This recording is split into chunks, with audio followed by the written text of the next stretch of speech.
सर्वप्रथम परमार्चनीय विश्ववंदित आचार्य भास्कर प्राच्य पाश्चात्य श्री चैतन्य महाप्रभुर प्रेम धर्मेर बाणीर निर्भीक प्रचारक प्रबोध कलि युग पावनावतारी भुवन मंगल परम करुण श्रीमान महाप्रभुर अभिन्न श्री श्री नित्यानंद मूर्त प्रकाश मूर्ति जिनि जगद्गुरु जुगाचार्य शिल प्रभुपाद भक्ति सिद्धांत सरस्वती गोस्वामी ठाकुरेर अन्यतम कृपा भाजन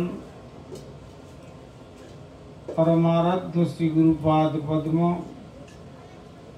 ओम विष्णुपाद परिव्राजकाचार्य वर्य त्रिदंडी स्वामी श्री श्रीमद भक्ति कुमुद संत गोस्वामी ठाकुरेर रातुली चरणे संख्यातीत साष्टांग दंडवत प्रणति जानिए तार अहैतुकी कृपा आशीर्वाद प्रार्थना करें।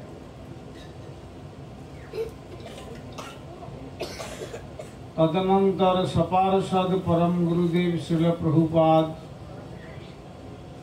भक्ति सिद्धांत सरस्वती गोस्वामी ठाकुरेर श्रीचरण कमले अनुरूप दंडवत प्रणति जानिए कृपा प्रार्थना अभिमुखे आपनादेर এই বসিরহাট অঞ্চলের বিশেষ आदरणीय एवं सुपरिचित वैष्णव अत्यंत स्नेहेर पंडित दीनदयाल भक्ति शास्त्री प्रभु सन्यासी वृंद भगवत कथा श्रवण पिपासु सुधी सज्जन वृंद और मातृमंडल सकल के प्रारंभे जनाई आमार हार्दिक सादर यथायोग्य वैष्णव अभिनंदन। श्री श्री गुरु गौरांगेर कृपा अवलम्बने आज आमरा এই বসিরহাট অঞ্চলে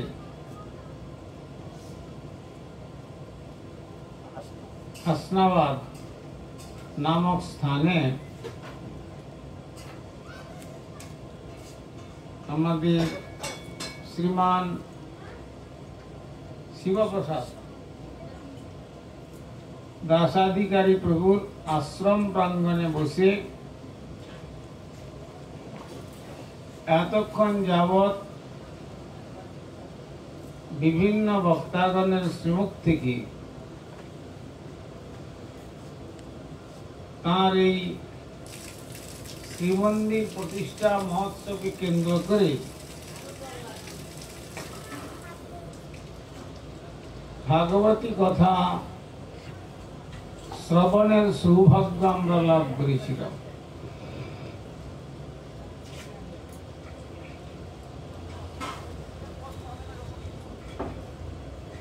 श्रीमद् भागवते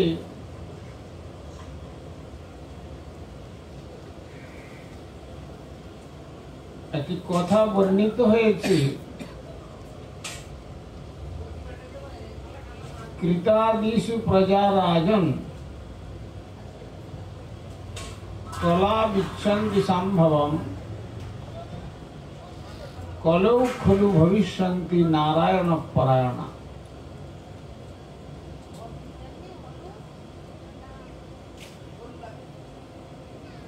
কৃতাদিষু প্রজারাজন कृतयुग माने सत्ययुग आदिशु बोलते अन्यान्य जे आरो दुटी युगेर कथा एखाने संयुक्त रयेछे त्रेता युग एवं द्वापर युग।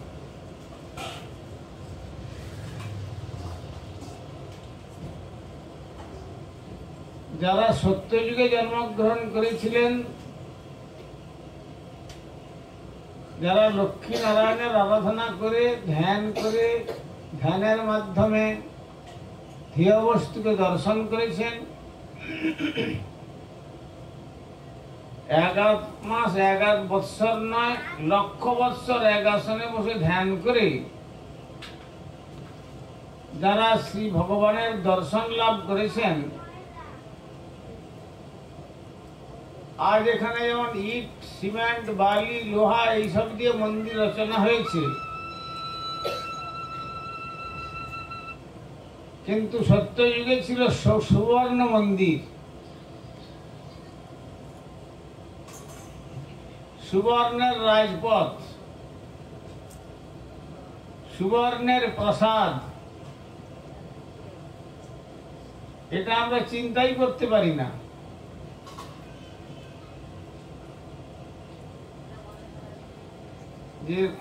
যে রাজপথ নির্মিত হচ্ছে এখন পাথরের টুকরো, পিচ আদি দিয়ে,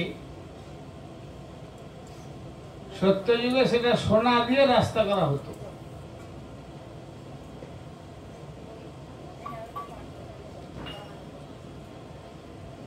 আবার এক আসনে বসে 1 লক্ষ বৎসর আহার নিদ্রা বর্জন করে ধ্যান করতে পারত।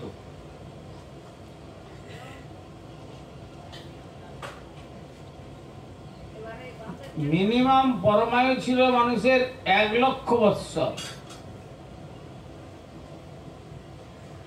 ক্ষুধা তৃষ্ণা তাদের বাধা প্রদান করতে পারত না।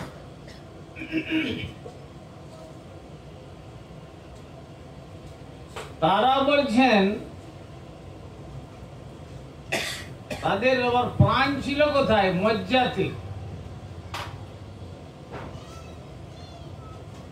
তারা বলছেন এমন সুযোগ বাদ দিয়ে যদি এই কলিকালে মনুষ্য হয়ে জন্মগ্রহণ করতে পারতাম,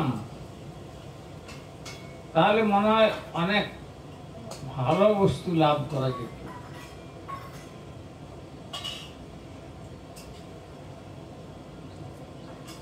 তারপরে ত্রেতা যুগে যারা রামচন্দ্রকে দর্শন করেছেন, দুর্বাদল শ্যাম সীতাপতি শ্রী রামচন্দ্রের সেবা করেছেন, মর্যাদা পুরুষোত্তম রূপে কাকে মর্যাদা প্রদান করতে হয় কিভাবে সে শিক্ষা প্রদান করেছেন, এবং হাজার হাজার বৎসর ধরে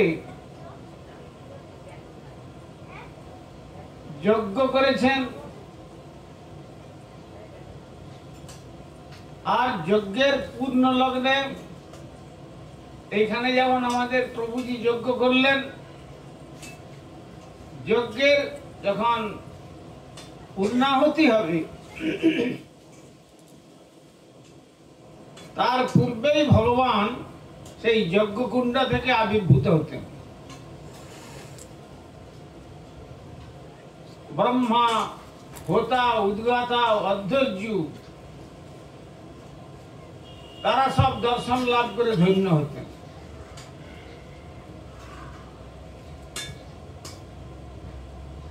আর শ্রী রামচন্দ্রকে যারা সাক্ষাৎ সেবাও করেছেন, তারা বলছেন যে এখানেও আমাদের বিশেষ কিছু লাভ হয় নাই যদি কলিকালের মানব হয়ে জন্মগ্রহণ করতাম।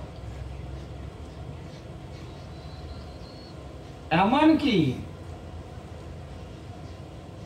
দ্বাপরে যারা ভগবান শ্রীকৃষ্ণচন্দ্রকে সেবা করেছেন, দর্শন করেছেন, তারাও পর্যন্ত বলছেন যে এই শ্রী রাধা কৃষ্ণকে দর্শন করে আমাদের যে ফল আমরা লাভ করতে পারি নাই, বরং এই কলিকালের যদি মানব হয়ে জন্মগ্রহণ করতে পারতাম তাহলে আমাদের জীবনটা ধন্য হয়ে যেত। কারণ কলিতে কি আছে একটু আগে শুনলেন না, কলহ যত্র তত্র কলি। যেখানে কলহ সেইখানে কলির স্থান।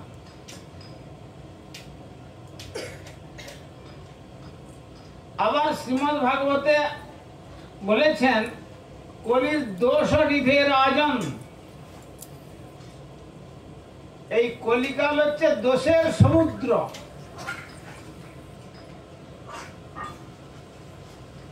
এই কলিকালে মানুষ কিরকম দোষের সমুদ্র? সমুদ্রের যেমন গভীরতা পরিমাপ করা যায় না,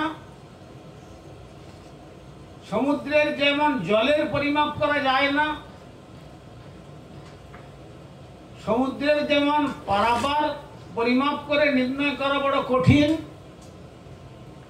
এইরকম কলির মানুষ যারা,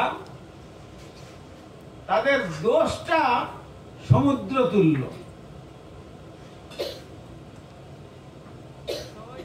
বলছেন তথাপি সত্য ত্রেতা দাপরের মানুষ যেখানে 1,00,000 বৎসর, 10,000 বৎসর, 1,000 বৎসর পরবাই পেয়েছিল,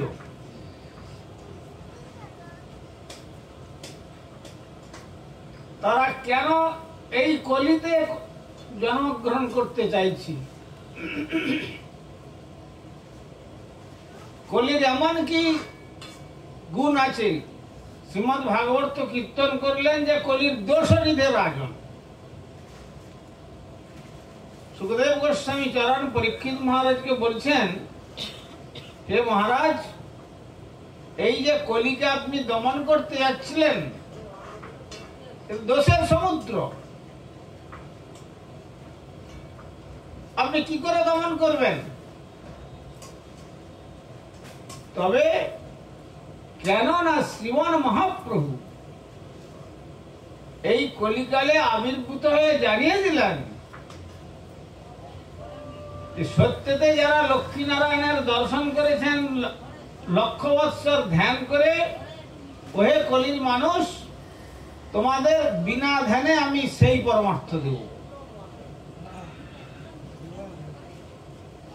ত্রেতা যুগে যারা শ্রী রামচন্দ্রের সেবা করে রামচন্দ্রকে দর্শন করেছেন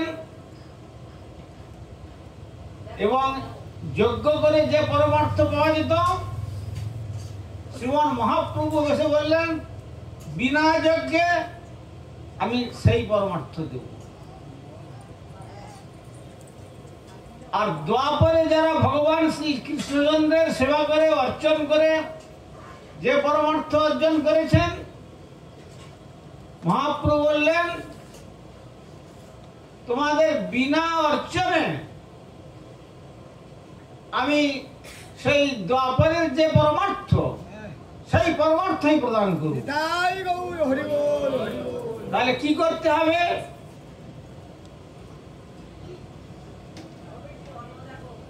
করতে হবে এটাই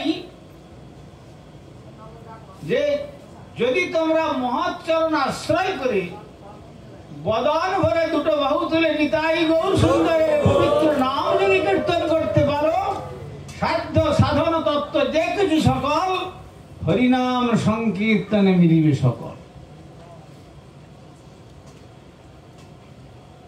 আর কি বললেন শাস্ত্রে? যৎকৃতে দশম বর্ষে, দীর্ঘ পরমায়ুর কথা বলছেন, যৎকৃতে দশম বর্ষে ত্রেতায়াম হায়ানে নবা দ্বাপরে যচ্ছ মাসেন অহরাত্রেণ তৎকলু। সুবিধাটা কি হয়েছে? সত্যযুগে 10 বৎসর সাধনা করে যে ফল পাওয়া যেত, ত্রেতা যুগে 1 বৎসর সাধনা করে সেই ফল পাওয়া যেত। আর দ্বাপরে 1 মাস অর্চন করে যে ফল পাওয়া যেত, এই কলিকালে মহাপ্রভু জানিয়ে দিলেন, অহরাত্রেণ তৎকলু।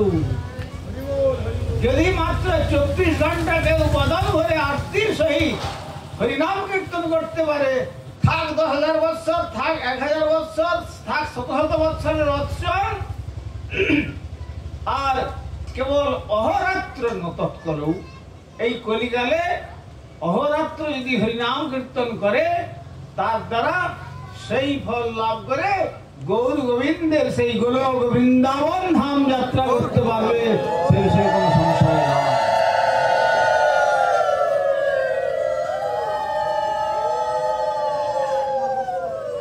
তাহলে কারা লাভবান?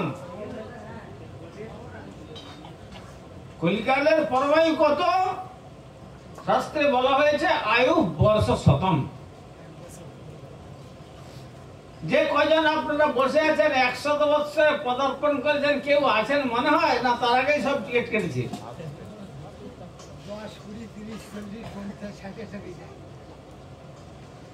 সুতরাং 100 বৎসর যে বেঁচে থাকবে তারও কোনো গ্যারান্টি নেই।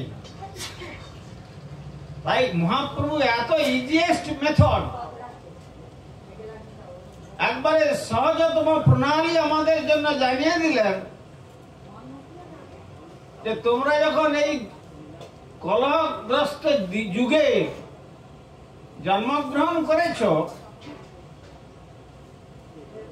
মহাপ্রভু যে নিজের ইচ্ছাতে জানিয়েছেন তা নন। মহাপ্রভু যে সমস্ত কথা বলেছেন শাস্ত্রের কথা। এই জন্য শ্রীমদ্ ভাগবতের যে শ্লোকটি বলেছিলাম, কলির দোষ হৃদে রাজন অস্তিজ এক মহান গুণ, একটাই মাত্র মহৎ গুণ আছে, একটাই। সেটা হচ্ছে কীর্তনাদেব কৃষ্ণেশ্ব মুক্ত সঙ্গ পরম ব্রজে। একমাত্র মহাপ্রভুর সংকীর্তন যজ্ঞে যারা নিজেদেরকে আহুতি প্রদান করতে পারলেন, বাস তাদের আর কোনো চিন্তা নাই। এখন যদি বলা যায় এখন সংকীর্তন তো করব, কতদিন করব, কিভাবে করব? আজকাল তো মাঠে ঘাটে সর্বত্র সংকীর্তন চলছে, কিন্তু মহাপ্রভু রাস্তা বেঁধে দিয়ে গেলেন কে সংকীর্তন করবার যোগ্য আর কে সংকীর্তন শ্রবণের যোগ্য। যিনি সংকীর্তন করবেন তার অন্তরে থাকবে দৈন,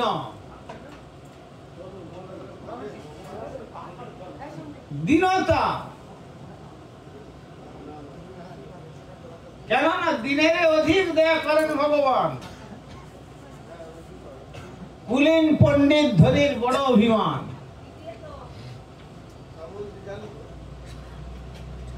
দুর্যোধন যখন দেখলো যে কোনো মতেই কৃষ্ণকে আমাদের দলে আনা যাচ্ছে না, পরীক্ষা করতে গিয়েও মাথার কাছে বসে থাকলেন, সারা রাত ধরে সুবর্ণের চেয়ারে, আর চরণ তলে ছেঁড়া আসনটা নিয়ে অর্জুন বসে থাকলেন। শেষ রাত্রে গিয়ে তার আগে বলে দিয়েছেন আমি নিদ্রা ভঙ্গে যার আগে দর্শন করবো তার পক্ষে থাকবো। এত পরীক্ষায় অর্জুন চিন্তা করলেন যে বাহ, আমার জন্য গোবিন্দের চরণ, যে চরণ ব্রহ্মা দর্শন পান না, শঙ্কর লাভ করতে পারবার জন্য কখনো বাঘাম্বর কখনো দিগম্বর হয়ে সব পরিত্যাগ করে শ্মশানে বসে থাকেন, আর ইন্দ্রাদি দেবতাগণের তো আর কোনো কথাই বলা সেখানে কি বলা যেতে পারে।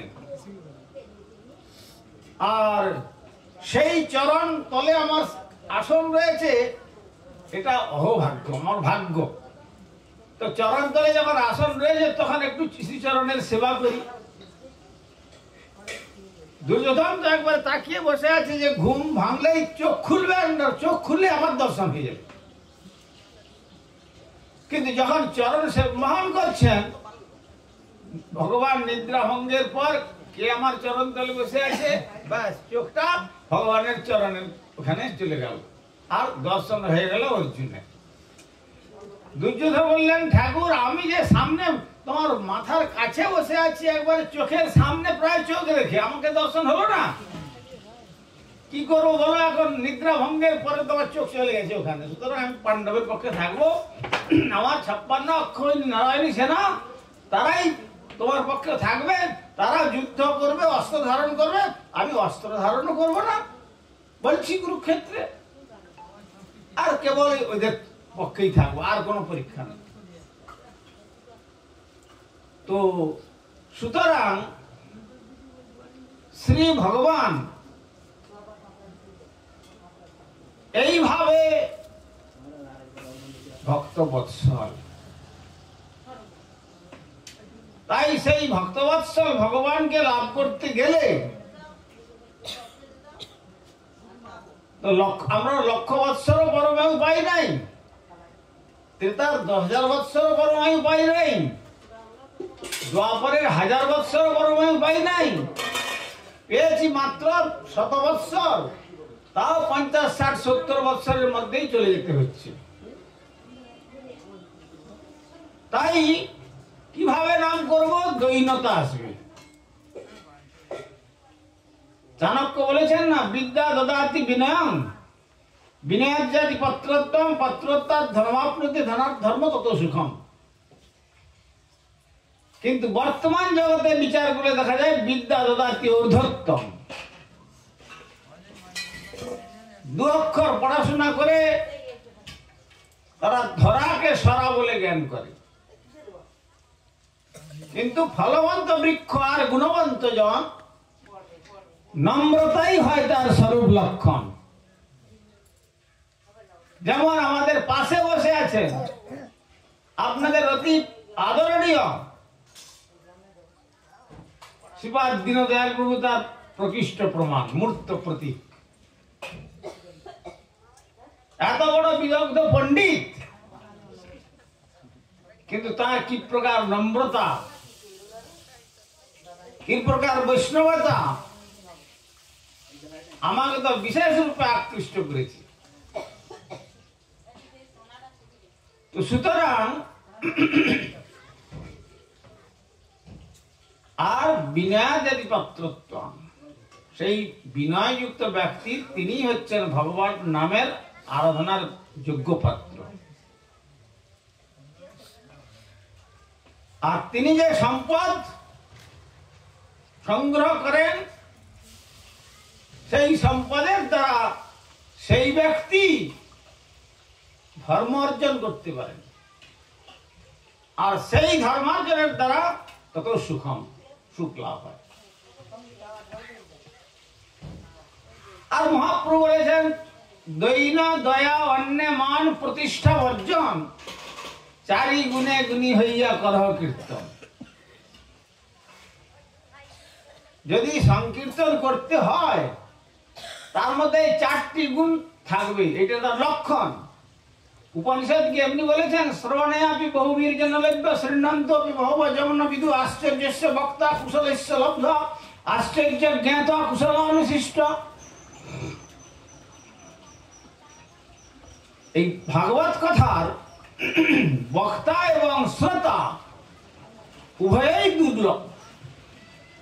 আর যদিও বক্তা পাওয়া যায়, শ্রোতা ততোধিক দুর্লভ।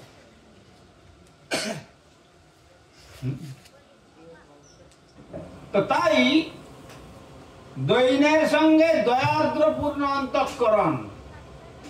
কে বলতে পারে সমস্ত পৃথিবীর সমস্ত পাপীদের পাপের ভার আমার মাথায় দিয়ে দাও, আর এদের প্রভু ঘুচাও ভগরূপ? মহাপুরুষ ভক্ত বলতে পারে, একে বলে দয়া।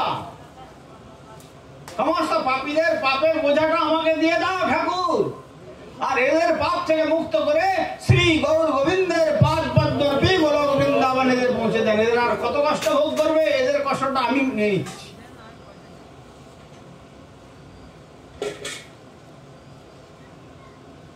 আর অপরকে সম্মান দেওয়া, বলবো যে আমাকে তো ও সম্মান করে না, আমি কেন ওকে সম্মান করব? তোমাকে যদি হরিনাম কীর্তন করতে হয়, তাহলে যে তোমাকে সম্মান করে না তাকে তোমাকে সম্মান করতে হবে, তাহলে তুমি হরিনাম সংকীর্তনের অধিকারী হবে। আর অন্য মান, অপরকে সর্বদা সম্মান দিতে শেখো। নিজে কি করে সম্মান পাওয়া যাবে, এই চেষ্টা যদি অন্তরের মধ্যে বিন্দু বিসর্গ স্থান পেয়ে যায়, তাহলে তার দ্বারাও হরিনাম সংকীর্তন হবে না।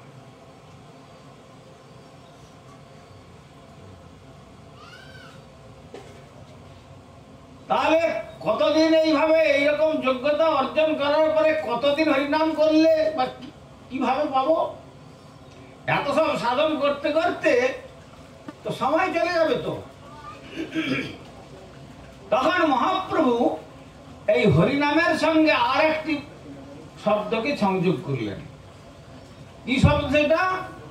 প্রভু কহে বৈষ্ণব সেবা কর নাম সংকীর্তন, দুই করো অতি শীঘ্র পাবে শ্রী গোবিন্দ চরণ। যদি প্রকৃত বৈষ্ণবের সেবা করার মাধ্যমে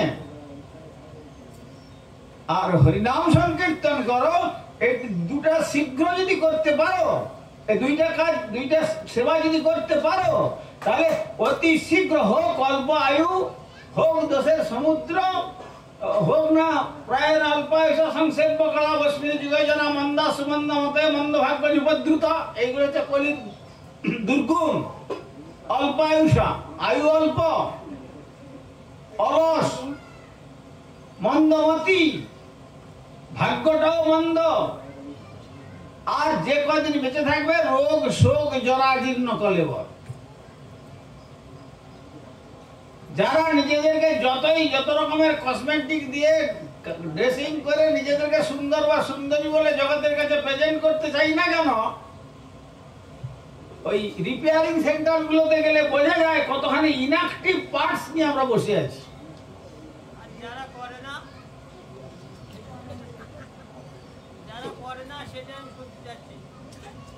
এখন চুপ করে বসুন, পরে কথা বলবেন, পড়ার শেষে বলবেন। তো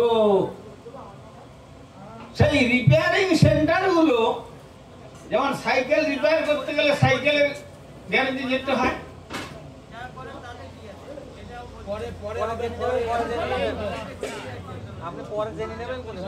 আবার যখন ছোট 4 হুইলার গুলো তার গ্যারেজ আছে সেখানে যেতে হয়, আবার ট্রেনের ইঞ্জিন গুলোকে রিপেয়ার করবার জন্য তার ওয়ার্কশপ পৃথক আছে। তেমনি এই মানুষের রিপেয়ারিং সেন্টার গুলো হলো যত সব নার্সিং হোম আর হাসপাতাল। সেইখানে গেলে বোঝা যায় যে আমরা কোন নরকের মধ্যে অবস্থান করে নিজেদেরকে এত অভিমান পোষণ করি। সুতরাং শ্রী ভগবানের পাদপদ্ম আরাধনার জন্যই এই মনুষ্য জন্ম। আর এই মনুষ্য জন্মেতে যারা হরিনাম সংকীর্তনের সঙ্গে এই বৈষ্ণব সেবাকে সংযুক্ত করলেন, তাদের অতি শীঘ্রই শ্রী ভগবানের পাদপদ্ম লাভ করা যাবে।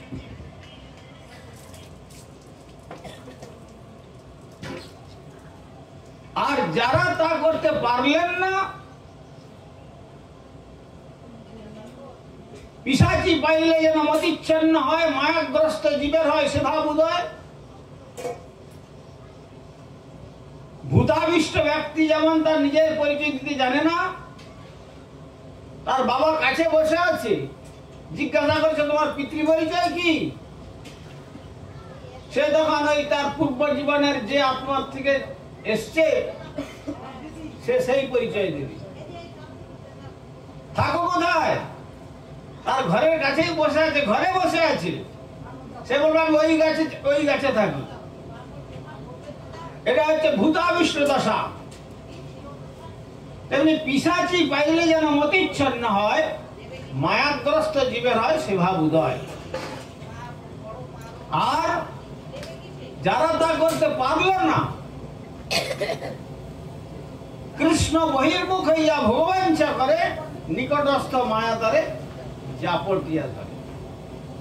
তারা এই সংসার সমুদ্রের মধ্যে হাবুডুবু খেতে খেতে কেবল পুনরপি জননম পুনরপি মরণম পুনরপি জননী জঠরে শয়নম ইতি সংসারে স্ফুটতর দোষ কথমীয় ভাব তব সন্তোষ। ভজ গোবিন্দং গোবিন্দং ভজ মূঢ়মতি।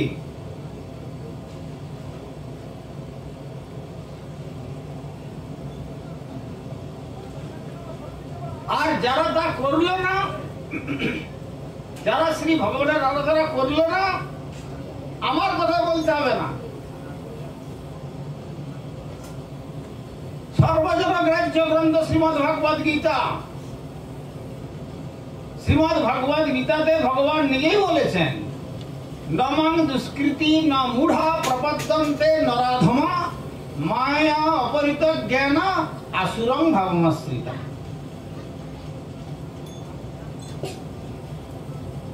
যাদের সৌভাগ্য নাই, সুকৃতির বল নাই, তারা তা করবে না, ভজন করবে না। যারা মূঢ় অজ্ঞ, তারা তার ভজন করবে না। আরো গালাগালি দিলেন নরাধম, ভগবত বাক্য নরাধমা, যারা নরগণের মধ্যে অধম, তারা করবে না। আর বললেন মায়ার দ্বারা যাদের জ্ঞানটা অপহৃত হয়ে গেছে, আমি যে কৃষ্ণ দাস, ভগবত দাস, এইটা ভুলে গিয়ে আমরা মায়ার দাসত্ব করতে যাচ্ছি, কিন্তু ভগবানের দাসত্ব করতে আমরা চাই না। তারপরে আবার একটি কথা বললেন, একবারে শেষ কথা বলতে গিয়ে গালি কি দিলেন, তারা 1 নম্বর অসুর পরিচয়ে পরিণত, আসুরং ভাবাশ্রিতা। কত জানিত অধমাঙ্গতিম, তাদের তখন অধগতি হয়, নরকগমন হয়, অনন্ত কালের জন্য নরক যন্ত্রণা ভোগ হয়, তারপরে আবার জন্ম, আবার মৃত্যু, আবার জন্ম, আবার মৃত্যু, এই জন্ম মৃত্যু চক্রের মধ্যে আবর্তিত হতে হয়। সুতরাং আমরা যখন এই দুর্লভ মনুষ্য জন্ম পেয়েছি, এই দুর্লভ মনুষ্য জন্ম কেবল অর্চনের দ্বারা ভগবানকে লাভ করা যাবে না। এই অর্চনের সঙ্গে হরিনাম সংকীর্তনকে যোগ করতে হবে, শ্রী হরিনামকে যোগ করতে হবে। আমাদের পরম গুরুদেব শ্রীল প্রভুপাদ বলতেন, তুমি মন্দিরে গিয়ে যদি পুরুষোত্তম মন্ত্রেও তুমি পুজো করো, কিন্তু যদি লক্ষ নাম জপ করতে না পারো, তোমার প্রদত্ত দ্রব্য ভগবান স্বীকার করবেন না। আবার বলছেন হরিনামের কোনো অল্টারনেটিভ নাই। তোমার আমি এই সেবা কার্য করেছিলাম, যার জন্য হরিনামটা করতে পারি নাই, কোনো কনসিডারেশন নেই। মহাপ্রভু নিজে বলেছেন, লাখপতির ঘরে আমি করি ভোজন। পাছে মানুষ মনে করতে পারে আমার তো লক্ষ টাকা আছে, তাহলে তো ভগবান আমার ঘরে ভোজন করবেন। পরে মহাপ্রভু আরো ক্লিয়ার করে দিলেন, জানো লাখপতি বলি কারে? প্রত্যহ লক্ষ নাম যেই জপ করে, যিনি প্রত্যহ লক্ষ নাম জপ করেন, তার প্রদত্ত দ্রব্য আমি স্বীকার করি। সেই জন্য হরিনামের সঙ্গে যদি অর্চন সংযোগ হয়, হরিনামের সঙ্গে যদি যজ্ঞ সংযোগ হয়, হরিনামের সঙ্গে যদি ধ্যান সংযোগ হয়, তবেই এই সাধনার ফল। বিশেষ করে কলিকালে নামের সঙ্গে এই বৈষ্ণব সেবাকে সংযোগ করেছেন। বৈষ্ণব সেবা আর শ্রী নাম, এই সাধনার দ্বারা সমস্ত সাধনার পূর্ণ ফল লাভ করে মানুষ ইহলোক ছাড়িয়ে পরলোক ছাড়িয়ে প্রকৃতির পরপারে, ব্রহ্মাণ্ডের পরপারে গোলক বৃন্দাবনে শ্রী শ্রী গৌর নিত্যানন্দের পাদ পদ্ম লাভ করে এই দুর্লভ মনুষ্য জন্মের জন্মমৃত্যু চক্রের থেকে চিরতরে নিষ্কৃতি লাভ করবে। আমাদের নিত্য গৃহে আমরা ফিরে যেতে পারব। এটা সবসময় জানবেন, এই জগৎ হচ্ছে আমাদের ভাড়া বাড়ি, এই রেন্টেড রুম। কখন বাড়িওয়ালা এসে বলবে আমার বাড়ি ভ্যাকেট করুন, তখন আর কারো বাধা সে শুনবে না। স্বামী স্ত্রীর কোলে মাথা দিয়ে শুয়ে আছে, ছোট্ট বালক মাতৃদুগ্ধ পান করছে, উৎসবে নিমন্ত্রিত হয়ে চর্বচস্য লজ্জপেয় দ্রব্য সব পাতায় পড়ে গেছে। চাকরির শেষে প্রভিডেন্ট ফান্ড থেকে টাকা তুলে ঘরের স্ত্রীকে দেবে, রাস্তায় যাচ্ছে, কাল বলছে আর দিতে হবে না, চলো। গচ্ছন্তাং বিবর্তমানি জীবানাং বিবালম্বা সবসে কুরুতে বিধি। কখন কাকে চলে যেতে হবে তার কোনো ঠিক নেই। সুতরাং যাওয়ার পূর্বে বুদ্ধিমান ব্যক্তি যারা, ভগবান বলছেন অহং সর্বস্য প্রভো মত্ত সর্বং প্রবর্ততি ইতিমত্ত ভজন্তে মাং বুদ্ধি বুধা ভাব সমন্বিতা। অহং সর্বস্য প্রভু, আমি, আমার থেকে অনন্ত বিশ্ব চরাচর সব সৃষ্টি হয়েছে, আমি হচ্ছি সমস্ত উৎস। আমার সত্তা ছাড়া জগতের কোন সত্তা নাই। এই যে আমরা এত দেহ নিয়ে গর্ব করি, তিনি আত্মরূপে বিরাজমান আছেন বলে যেই মুহূর্তে দেহের থেকে তিনি বেরিয়ে চলে যাবেন, সেই মুহূর্তে আর কেউ আদর করবে না, কেউ ছোঁবেও না। বধি কিন্তু ছুঁলে পর তার আবার কত রকম পবিত্র হওয়ার জন্য তার প্রসেস সব বলা আছে। যে ঘরে ছিল সে ঘর থেকে বের করার সময় গোমূত্র, গঙ্গা জল আর ধূপ ধুনা কত রকমের অ্যান্টিসেপ্টিক ব্যবহার করে করে যেতে হচ্ছে। আত্মা চলে গেলে ইতিমত্ত ভজন্তে মাং, এইটা জেনে যারা আমার ভজন করে তারাই হচ্ছেন বুদ্ধিমান। আর এক কথায় বলতে গেলে যারা তা করলো না তারা হচ্ছে 1 নম্বর নির্বোধ, বোকা, 1 নম্বর বোকা। ভগবান নিজ মুখে কথা বলছেন। তাই সময় থাকতে থাকতে আজীবা শতেক বর্ষে অবশ্য মরণ, নিশ্চিন্ত না থেকো ভাই, যত শীঘ্র পারো ভজ শ্রী গোবিন্দ চরণ। জীবনের ঠিক নাই, অতএব জীবনের যখন ঠিক নাই, যে কোনো সময় যখন চলে যেতে হবে, ভগবান শ্রীহরির আরাধনার জন্য আত্মনিয়োগ করুন। মহৎচরণ আশ্রয় করে শ্রী ভগবানের পাদপদ্ম আরাধনা করাই হলো মানবের মানবত্ব বা মনুষ্যত্ব। আমরা ছাত্র জীবনে পড়েছিলাম animality plus rationality equal to man. Without rationality there is animality. যদি সেখানে ব্যক্তিত্বের ক্রম বিকাশ না ঘটে তাহলে তাকে বলা হয়েছে প্রাণী জগৎ। সেটা পশু পক্ষীর সঙ্গে তুল্য। আবার বলেছেন আহার নিদ্রা ভয় বৈতরণী যে সামান্য মেয়ে তো পশুভীর নরানাম। যারা তা করলো না সে নররূপী দ্বিপদ বিশিষ্ট পশু। শাস্ত্র এইভাবে গালি দিয়েছেন, ধর্মই দেশাম অধিক বিশেষ ধর্মে না হিমা পশুভি সমান। যারা এই ধর্ম আচরণ করলেন তারা মানব, আর যারা তা করলেন না তার উল্টো তারা দানব। অতএব সেই দানবের বৃত্তিকে আশ্রয় না করে ধৈর্যের সহিত নিষ্ঠা রেখে মহৎচরণ আশ্রয় করে সকলে যদি আমরা কলিকালে যে মহৎ গুণটির কথা ভাগবত বর্ণন করলেন আমরা শ্রী হরিনাম করতে পারি, তাহলে আমাদের এই দুর্লভ মনুষ্যজন্ম সার্থক হবে। বলুন হরে কৃষ্ণ হরে কৃষ্ণ কৃষ্ণ কৃষ্ণ হরে হরে, হরে রাম হরে রাম রাম রাম হরে হরে। জয় জয় শ্রী শ্রী নিতাই গৌর প্রেমানন্দে।